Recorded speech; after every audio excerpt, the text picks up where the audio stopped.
Hello mga bebs! Ako. Hindi mo na.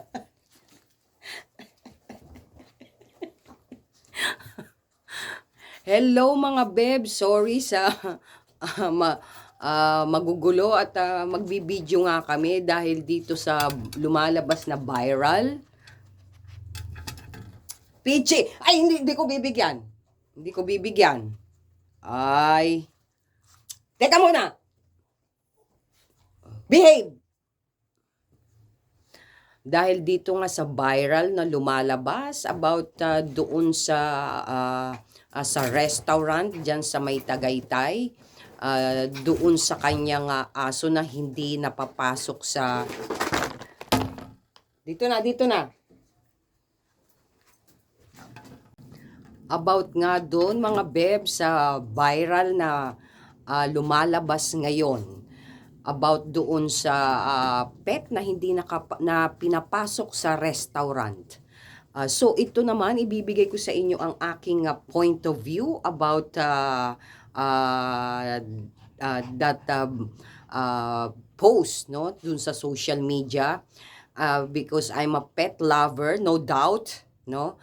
At since yung aking anak ay working in a restaurant industry, ay magbibigay ako ng opinion. So yung resto ay may policy about doon kung how much kilogram ang pwedeng papasukin doon sa loob ng restaurant.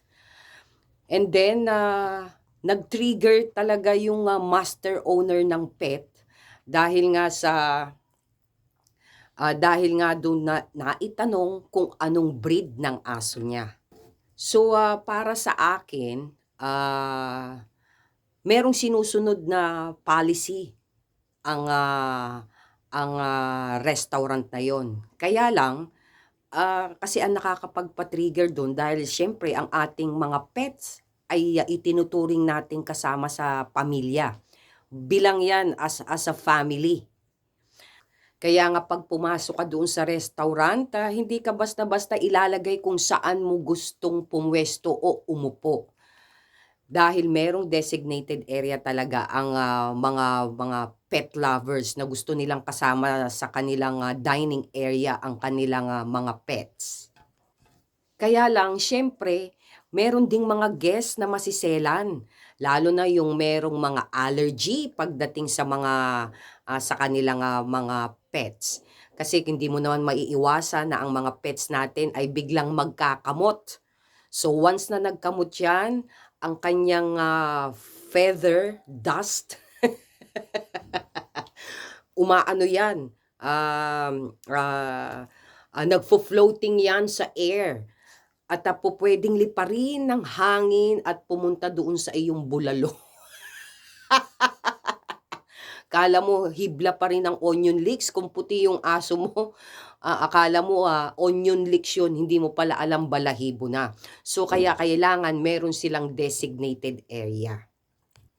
Kasi ako never ko naman talagang isinama yung mga aso ko para isama sa pamamasyal o sa ano. Dito lang talaga sila sa loob ng bahay mga bebs dahil ayoko rin silang makasagap ng virus.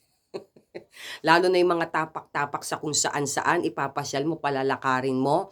Dapat nga may medyas yan sila o may sapatos. Kasi pagdating sa bahay, dila yan sila, di ba? So as much as possible, hindi ko yan sila isinasama. At dahil nga sa nag-viral na yung post ay nagkakaroon na ng character assassination at nabubuli na yung manager nung restaurant na yung kawawa naman mga bebs. Siya lang naman ay sumusunod sa policy ng restaurant na yon. At doon naman sa pet owner, I feel her, kaya lang kung ako yung nasa kalagayan niya at sasabihan nga na na kung anong breed yung aso niya, siyempre maaano rin ako, parang parang hindi ko alam kung mapapahiya ka o siyempre parang anak mo yan eh. Eh, 'di ba nga yung anak natin pagka na-bully lang sa school, eh, talagang tayo ang galit na galit at tayo talaga yung susugod, hindi ba? Eh, gano'n din sa kanya sa part niya as a poor parent.